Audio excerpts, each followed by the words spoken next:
Imagine a place where healing begins. Welcome to Hidden Oaks, our serene 46-acre off-the-grid ranch, dedicated to guiding you on your path to recovery from addiction and past traumas. Here, surrounded by the tranquility of nature, we offer a safe space for renewal and growth. At Hidden Oaks, we understand that the journey to recovery can be challenging. That's why our compassionate team is here to support you every step of the way, providing personalized treatment programs tailored to your unique needs. Take the first step towards reclaiming your life today. Call us at 972-932-2033 or visit our website at resolutionshealthcare.com to learn more. Remember, the path to recovery runs through Hidden Oaks. Let us help you find your way.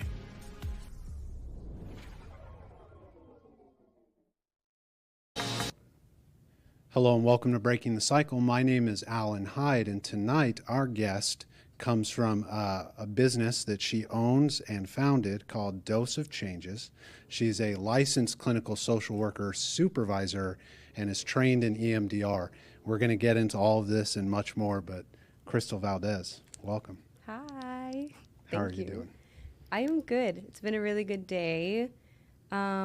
Excited to just chat and be able to share like what we do and hear probably a little bit more about what you have going on here because it's really cool in here. Absolutely. So Dose of Changes, you guys are providing therapy, but I also noticed kind of just reading through the website that you guys are building towards a more holistic approach with your treatment. Is that right? Yes. It's always been my vision to not just treat like the mental health part of it. I started my work in the clinical field and social work realm, doing a lot of like case management. And I was at a nonprofit where we did a lot of trying to get people out of poverty and get them long-term stability. And that opened my eyes to the fact that if people don't have their basic needs met, they don't get the stability long-term. So I want to be able to treat everything that anybody could need under one roof. And eventually that looks like physical therapy. I would like to have a dietitian on staff, a trainer. Like I want to be able to just touch everything that a person could need. Yeah, and we were kind of touching on this before, but you guys are steadily growing in that direction. Yes, That's we exciting. will reach 2 years of business in March, and so far we have myself, 2 other clinicians that treat teenagers and other adults, young adults, and then we have a financial advisor that we're able to kind of outsource our clients to when they're needing to get that stable. Oh, very cool. Yeah. That's a social work background working for you. Huh? All the community and all the resourcing. Did you go right into Dose of Changes, or were you like from working in some of these agencies, or did you do private practice for a while? So I started before the clinical piece. I was at a nonprofit called Catholic Charities, and I was there for maybe like 2 years doing case management. After that, when I graduated with my master's, I ended up going and specializing in mental health and substance abuse. And from there, I was in an inpatient hospital probably for like 2 years. Very good experience, got a lot of exposure there. And then I feel like I kind of did what the patients do. They go from inpatient to outpatient to private practice. And that's how I flowed through it. So I was under somebody else for a year. And as soon as I got my clinical license, I just felt like God put it on my heart to not be moving in fear and to just go out and like that vision he put in my head, like go out and chase it. So then, just been steady building it from there. Yeah, it's very cool. Working in an inpatient setting. You said, it's a cool experience, funny, but I mean, you could be honest. You and I both know what that's like. Yeah. It was intense. I learned a lot, like got a lot of good stories from it too. A lot of self-defense built into it, but it was nice to see when it was working and when we had the support we needed as a staff to be able to see the kids go from like that high level crisis to genuinely being okay. Yeah. Those settings, I remember a supervisor had told me years ago when I was first working with kids in crisis situations of, never underestimate how that one little interaction could have such an impact on their life. And Yeah. just hearing you reflect on it, like, takes me back to those moments. Yeah, I think it was really eye-opening because you could do really good work, but if you were having a bad day, you didn't take care of yourself, or even if other people who were working weren't taking care of themselves, it's not like you have a lot of time with the kids, so any lapse in you having patience could, have them spiral too. So. Yeah. They're little sponges, aren't they? Literally. Are you still working with kids, or what's the predominant population you're working with? I have a couple of kids and like teens, but I've started to do more work with like young adults. And at first it was young adults, but really it's just any adult who identifies with the like train of having generational like cycles of trauma. So if they grew up in poverty, or if they grew up with really big restrictions and chronic stressors, and they feel like as an adult they're having trouble to break out of that and create a new cycle, that's kind of like my typical client. They're like, I know that there's things that are wrong, but I don't know how to get out of them, and all I've ever seen is these like negative cycles. So we're like pulling out all the roots. Yeah. Yeah. And just for the sake of solidarity, with that being the name of the podcast, how are you kind of walking with people? Are you getting them at that young adult stage into EMDR? Do you take a long-term approach with these clients? I tell everybody that they're getting prepped for EMDR, even if they never want to do EMDR. I think that there's a lot of power in creating like the stability and the safety, because you can't do that work without them getting to understand like what their emotions are and what those physical sensations are. So even if they never dive into the processing part, even getting them stable and getting them connected to themselves is like super healing. So I give them all the prep work, and when they're ready for it, if they have the stability, then I take them through that process, and it works so fast. It's one of my favorite things to do. Yeah, I'm curious, because we've had a few professionals as well who are in the EMDR train of thought, and some of the feedback we get, it's real helpful when we kind of slow down because people are really curious about EMDR. Yeah. And so to hear it maybe from your perspective, for those who listen to you tonight and maybe they're like, oh, I really like this therapist and want to reach out, and they want to know, well, how does Crystal go about setting up EMDR? You were kind of talking about like, helping them get grounded and scaling, but just maybe some snippets on like how you kind of prep the clients in that. Yeah. So before anybody can even get into EMDR, like reprocessing, we have to make sure that they're able to handle stressors and not get dissociated or not spiral, not go back and like live in that space. So honestly, for the first like couple months of treatment, I'm really nosy. I get to know them. I'm trying to get them, it's called dose of changes for a reason. Like, your nervous system can only take so much change at a time. So I always tell people when you come into therapy, the first 3 months, I'm dosing you up with like me. Like you are getting used to being around me. You're getting used to the conversations, the questions, the conversations. And when your body's used to that and you can actually unload some of the stuff, then we get into the deeper work. But there's a lot of like grounding, a lot of visualizations. Like there's a safe, calm place that we teach them how to do. And there's, a container. Like if we open up really traumatic or stressful things, I want them to be able to compartmentalize that and put it back, but in a healthy way, because if you put something in the container, you have to come back and get it later. Yeah. There's two really important words that you use that, we could go in a million different directions, but the one I want to focus on first is compartmentalization, because, we're on social media as therapists. We hear all the terms, and it's like, I was chatting with one of the interns about it prior, and she was asking me about like some of the social media aspects and like what we think as therapists about that stuff. And instead of us kind of following that trail, I'm curious if just from your perspective, as you and I unpack it, giving kind of that proper perspective of compartmentalization in healthy ways. Yeah, I think that is one of my favorite things of telling clients, because I'm like, you already probably compartmentalize, you put things in a box, but you probably shove them. Like when you first come to me, you're probably shoving them in a box and hiding them, and you don't want to look at them again. But compartmentalization in a healthy way is being able to get into a therapy session, talk about stuff that you haven't talked about or probably even remembered that's hurtful, and being able to put that away and tell it in a like very nice, gentle way. Hey, I see you, I hear you, I feel you. You're gonna go take a nap in this little box, and next week or in the next 2 weeks, whenever I'm ready to, I'll open it back up and let you come back out. But it's building a relationship with those hurtful incidences, memories, and probably even like parts of yourself instead of trying to shove them away and shun them. Yeah.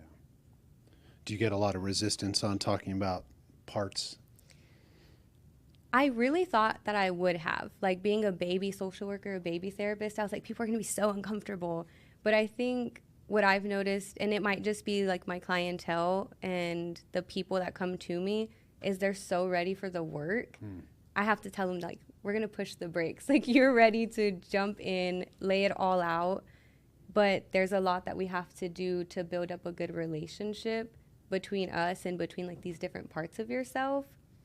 And I want them to take their time to really understand and comprehend what they're doing rather than hearing, like, the concept and then wanting to run with it. Yeah. Kind of like how you're saying some people shove the box away, others forget to put the lid on.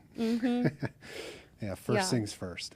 Yeah, it's really fun to see the clients that come to me. And there's a lot of people, like I had worked with them before and they found me in private practice, and seeing them go from like inpatient settings to transitioning back into their everyday life.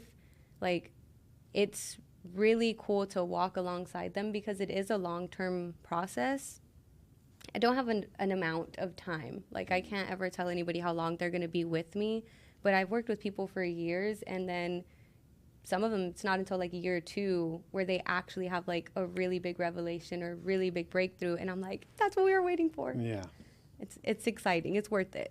It is. And it's it's kind of when we settle into the work, we know, like, I can't tell you when, right? Yeah. But if you start this work, things are going to start to move and change. And often it's slow. Yeah. Yeah.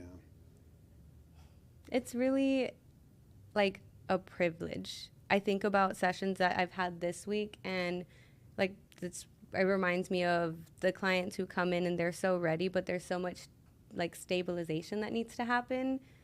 And sometimes it takes so long because as much as people want to get better, any kind of change is new to your nervous system. And I tell everybody, your nervous system is cool. It protects you.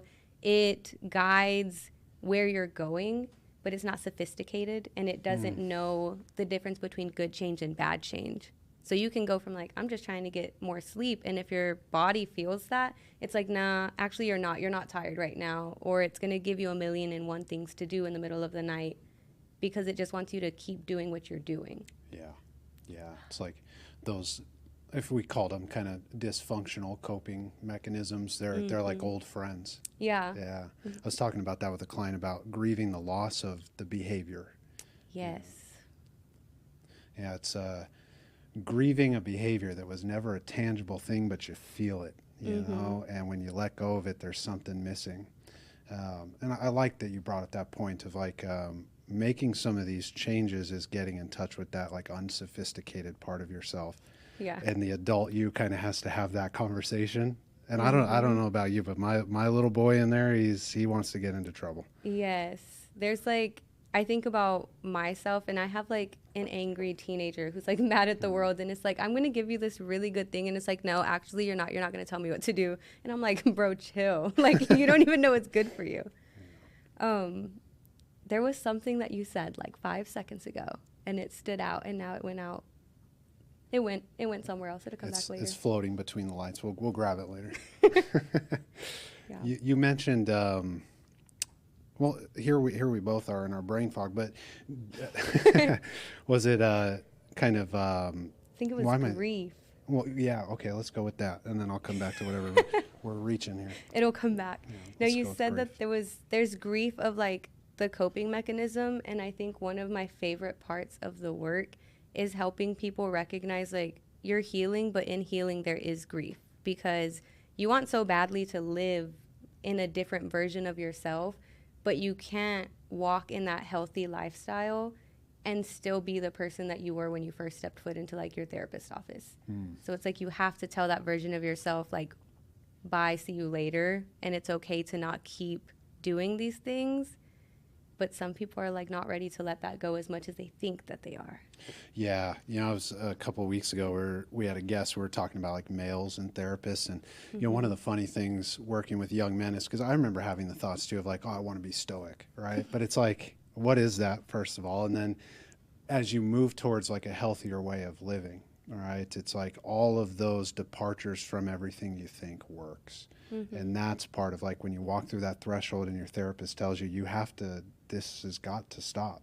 Yeah. Yeah. Or, you know, my therapist, she told me in the beginning, she said, I'm unwilling to take your money if you're unwilling to do the work to change. Yeah. And, you know, for me at the time, that really landed for me, but that's reality. Like, wow. Yeah. It's like the grief's right there, you know, of like, I could lose this therapist too that I've been enjoying working with, and all because I'm stubborn.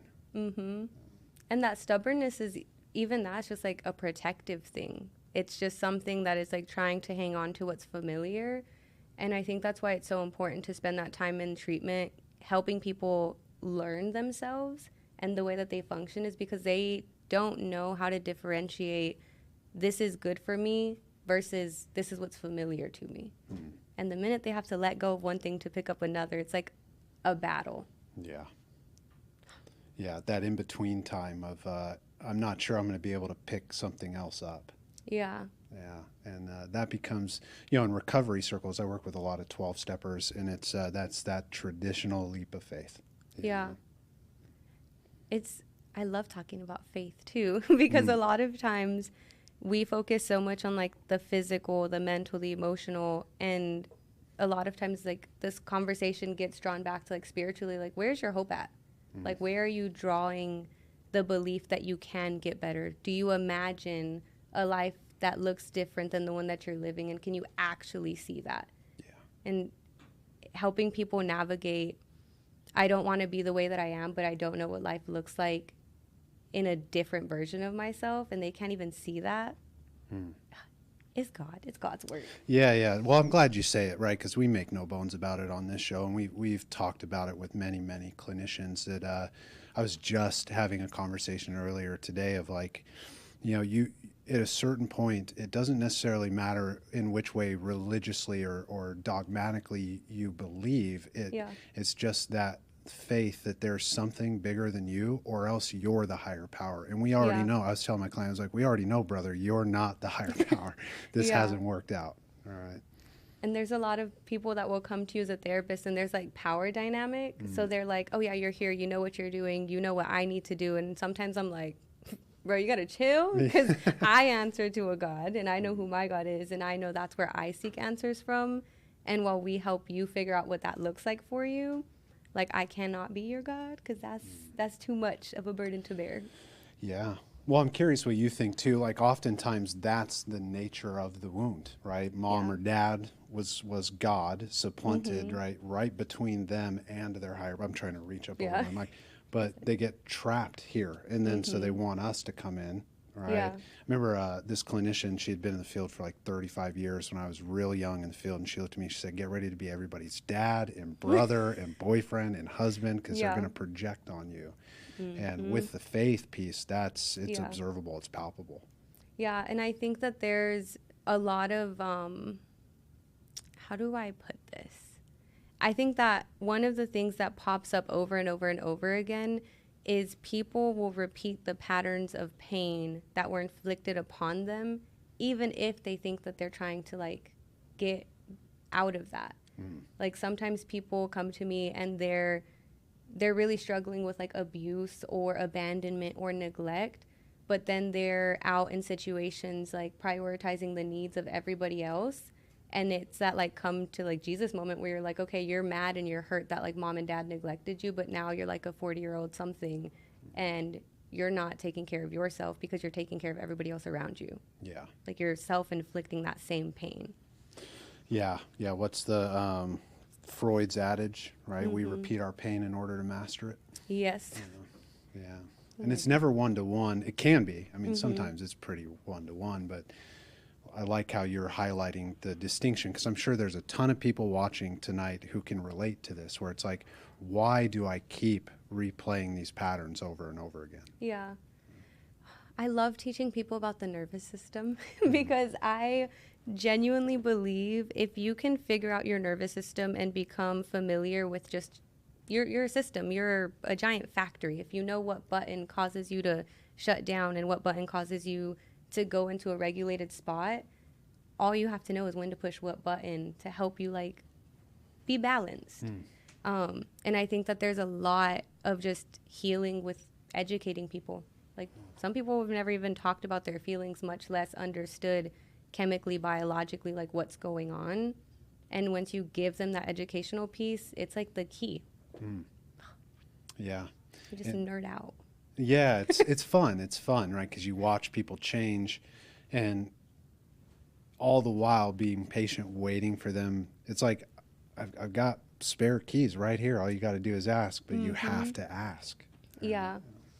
Or that part in therapy where like they want more, but you know that there are certain things that they need to do first, and you're like, dang, I have all these keys, but I can't give them to you yet, because if I gave it to you, I don't know, I think about God a lot, and I'm like, there's certain things he's made me wait for in life because he knew if he would have given them to me earlier on, I would have fumbled it. Yeah. And it's cool to be able to see that play out in my clients and be able to be patient for them. And as long as they trust you and the process, it works out later. It's a big relational like healing too. Yeah, there's something, and I want to, we're going to stretch this a little bit and see where you go with this one, but it's like this progression you're talking about and relating it back to our nervous system of like when we can be honest, trustworthy and trust people, right? And then, I guess some would say like in the realms of healing and recovery, the next, I guess, progression would be humility. Yeah. All right. Except for we don't want to claim that for ourselves. We'd rather let other people tell us. Do you find that it's like these kind of crucial pieces that are helping people find those buttons to calm their nervous system, or what kind of progression, if any, do you see with some of those things? I see all of those things only existing when they're already regulated. Like if you are not regulated, you cannot be trusting, because your system, there's 3 states. You can be in a zone of regulation, and that's like, I'm going to talk to everybody, I'm going to hang out, everything's cool, and even if things are not cool, I'm cool. Like that's your regulated zone. And there's this really cool chart that they gave us in EMDR training, and I give it to all of my clients. I'm like, this is your cheat sheet to life. If you dropped out of therapy and ghosted me and you had this and you studied it, you'd be able to figure some things out. The second state is called hyperarousal, and that's like your fight or flight. That's like, I'm overthinking everything. I can't sleep. I'm having nightmares. I'm, sweating. I'm angry. And in those spaces, you cannot think logically, and you're also really defensive. Like you're just ready to fight everybody and anybody and even yourself. The last one is hypoarousal, and that's when you shut down. Like your body's like, okay, I've done the fighting.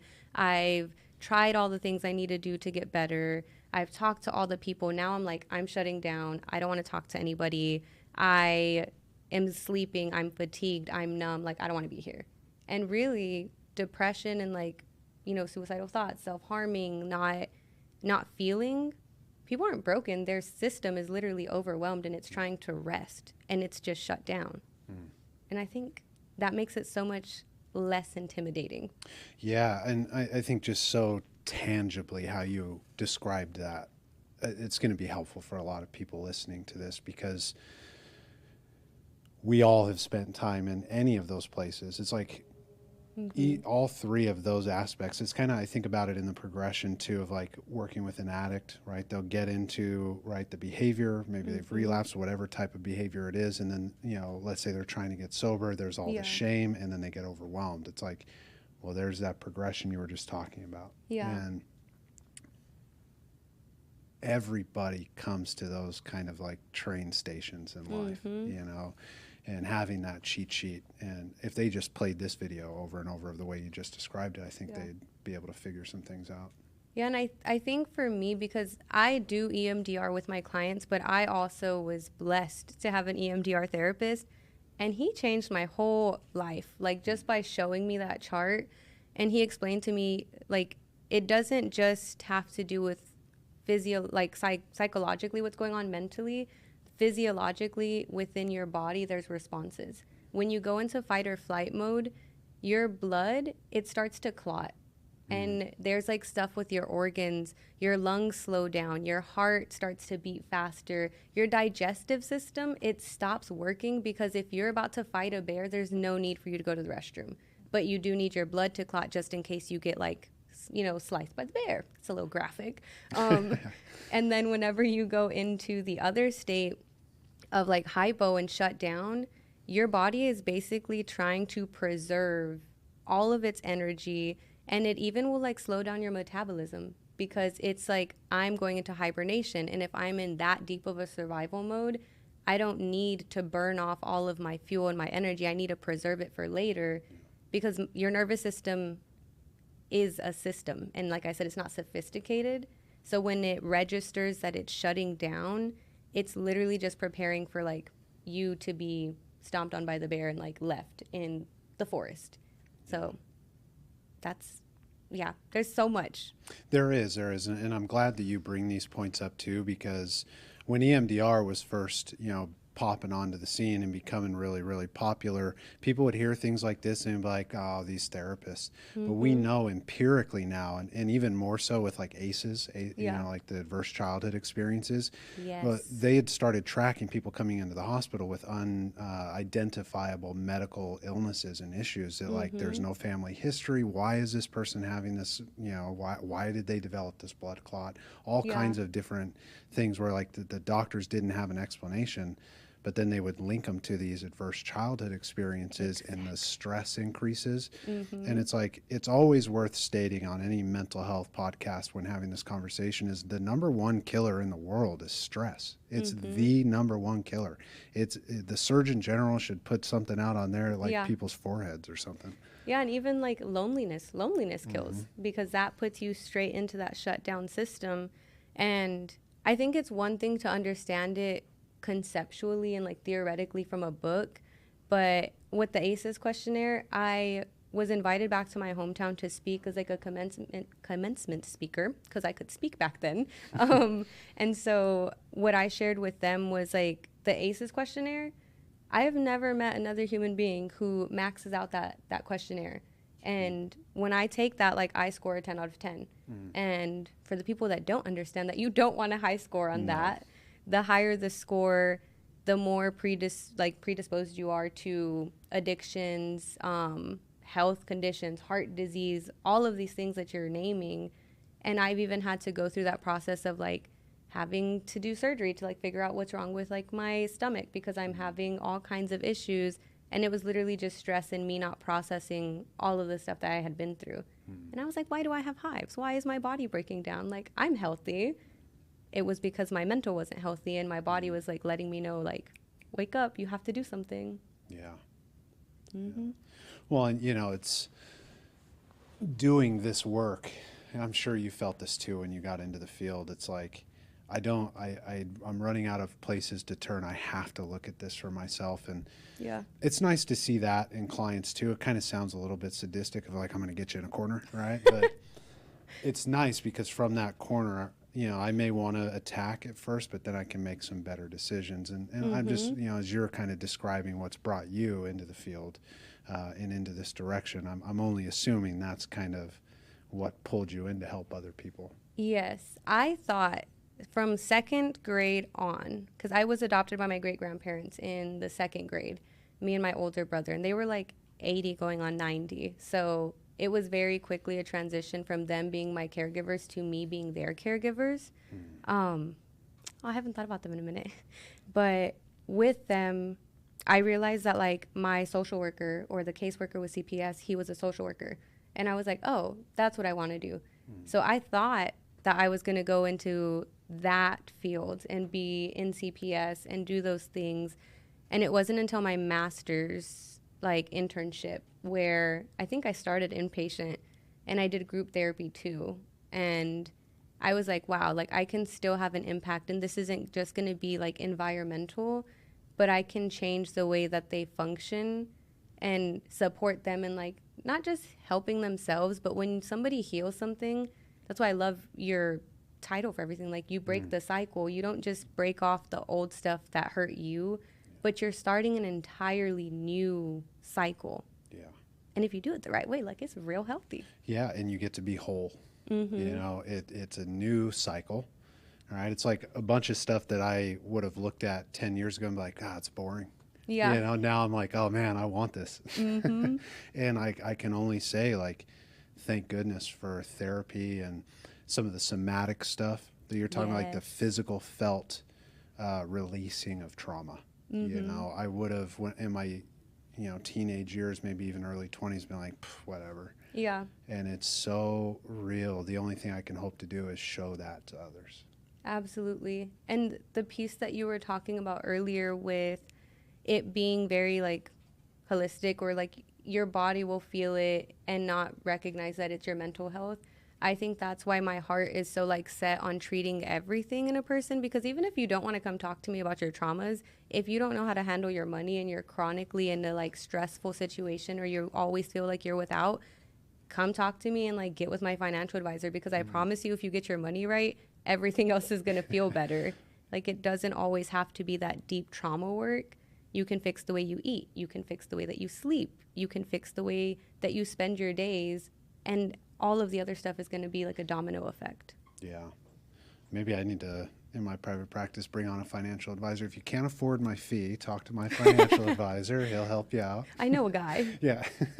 That's really awesome. And I love the name of your guys' organization over there, Dose of Changes. And it sounds like, well, there's just obviously, as I was looking at it, the networking stuff and getting out there in the community. And I'm a huge proponent. I tell all my clients, some of the biggest things we're going to work on in the beginning to address trauma and your pain is get you involved in communities at your pace. It's like, we're not just going to thrust you into it, but we're going to get you the resources, and then just go check it out. Dip your toes in, let me know how it feels. You can protest, you can even cuss me out, but give it a shot. I think it's so funny. That's one of the things that I get the most pushback on. I'll be like, okay, well, like, you're in this, you have this hobby. Like, go in a room full of people that have the same interest as you and just, like, sit by someone like, hey, I like your shoes. I don't know. Like, go make a friend. And they're like, absolutely not. Like, I don't do that. And they will fight me on it for so long. And then they come back and they're like, you'd be proud of me. I got a phone number, or I got an Instagram, like, person. And I'm like, look at you. I love when people make friends. Yeah, it's fun. It's cute. I never, as a 34-year-old dude today, I never would have. Yeah, today's my birthday. Happy birthday! Thank you. Why didn't we start off with that, y'all? Before you leave, we have cake and stuff in the back too, apparently. So don't run off. Everybody should come be a guest here. All right, God bless. Come on. I would have never thought, in my 30s, I'd be looking at like somebody making a friend, a client that I'm working with, and be like, oh, that's cute. Yeah. It's nice. It's just, people deserve to live a fulfilled life, and life already has enough suffering, Yeah. So get out there and be weird with people. And everybody out there is feeling just as awkward. Like, I don't know. I don't know if it's a generational thing, but I have noticed it a lot with like my young adults, like 20 to 30s. Everybody's like, I don't know how to like make friends. I never like learned that. I was just friends with people in school. And I'm like, okay, so I'm just going to go then. If you don't want to go out, I'm about to create a bunch of groups. I'm going to take you to a pottery class. I'm going to teach you how to make jewelry. And I'm going to put you in a room with 10 to 12 other people. By the time we're done with that, if you don't have two friends, like, I don't know what I'm doing wrong. Yeah. Yeah. People can get along with each other, and I think somewhere along the lines we forget that when we're isolated. Yeah. That people are going to be nice to you, especially if it's community-based. Yes. Maybe awkward, sure. Yeah. But they'll be nice to you. And it's also super hard if that's like, most people's trauma comes from another person. So when people are like, it's hard for me to make friends, there's part of me that's like, everybody sucks at making friends at first. Like, just go do it. And then there's the other part of me that understands, like, it's deeper than just making a friend. It's addressing the fact that when you step up to somebody, you're not just worried about them turning you down. You're worried about, like, your abandonment issues, your neglect. You're worried about looking a certain way or having people think about you a certain way. And that's why people should be in therapy, because then you can uproot all of that. Yeah. And then you can make all the friends. I couldn't imagine out of all the people that watch the show that they didn't identify with at least one of the things you just shared. This is the human experience, and being able to draw your conscious awareness to it. That's it's our only line of defense, is to be aware of it. Yeah. And to recognize, like you said, human experience. You're not the only person who has had their feelings hurt, or whose mom treated them a certain way, or whose family was like the first bully. Like sometimes recognizing that and sharing with somebody else, like, hey, I felt that too. All right, you're already besties. Trauma bonding. No, I'm just kidding. Yeah. Do not trauma bond. You have a disclaimer as to why not? Because we've all been there too. I think it makes having healthy relationships, like, it gives you a skewed perception of it. Like, you can share what you've been through and identify and relate to that, but that shouldn't always be the basis of, like, why you connect with people, because then you're still centering your identity and your lifestyle and your decisions on past hurts. So you can relate to people, but don't let that stay where you're speaking from and living from. Yeah. You know, it's make sure that you get to the strength and hope part, right? Don't spend all your time in the experience. Yeah, don't throw a pity party. Yeah. Parties are fun, not pity parties. No. Yeah, those get old. They're comfortable, though. Yeah, familiar. Yeah. So you came in with your husband, and you had shared in your bio, dedicated wife, building your business. I think you mentioned pets. Yes, we have 2 dogs. Okay, I have a Staffordshire Terrier. I thought he was a pit bull for like 2 years. Year 3, I was corrected. He's a Staffy. He is 90 pounds, and his name is Oso, which means bear in Spanish, because bro is chunky. And then we have Desi. Desi is a pit bull boxer mix. I did not know boxers had that much energy, but I promise you, she's like, with all due respect to her, she's like the Tasmanian devil. Like, she is so hyper. She acts like a cat and a monkey and a dog all in one. It's very new.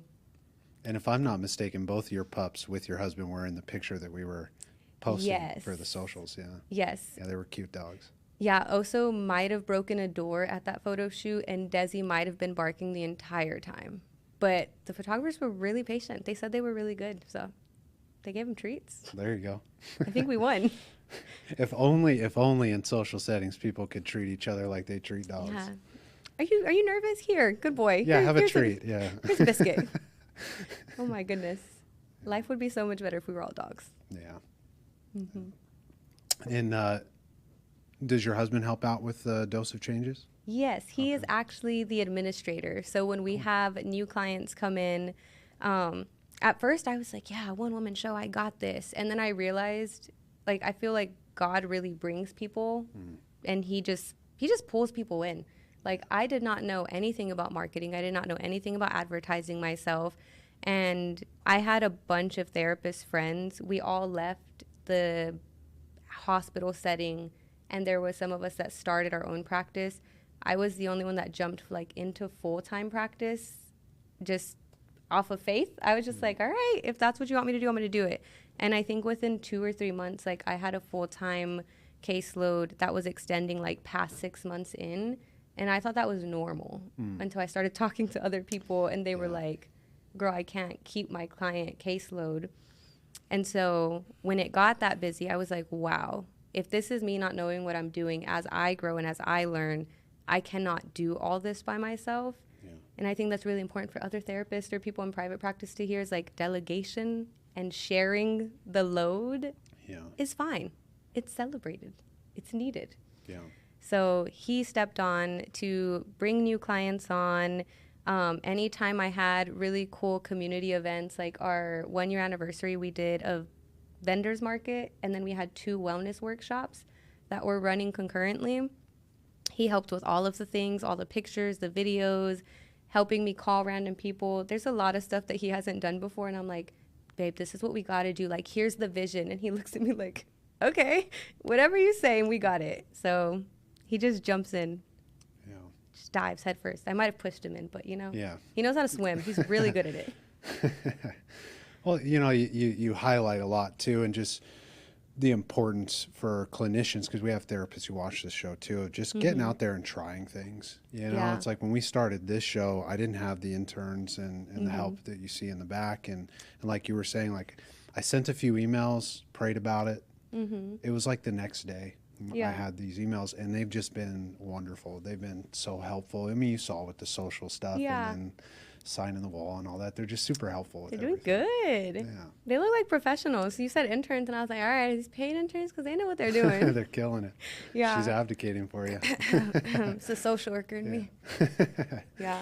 I think there's something so important to highlight. It's like when you have a vision in your head, why are you not doing it? Yeah. Like for me, that 1 year anniversary market and wellness event, I had it on my heart for like 6 months before. I just had a feeling. I was like, it's going to go good and it's going to be stable. And like for me to go from, I had just got out of surgery. And so I had to be on leave from where I was working.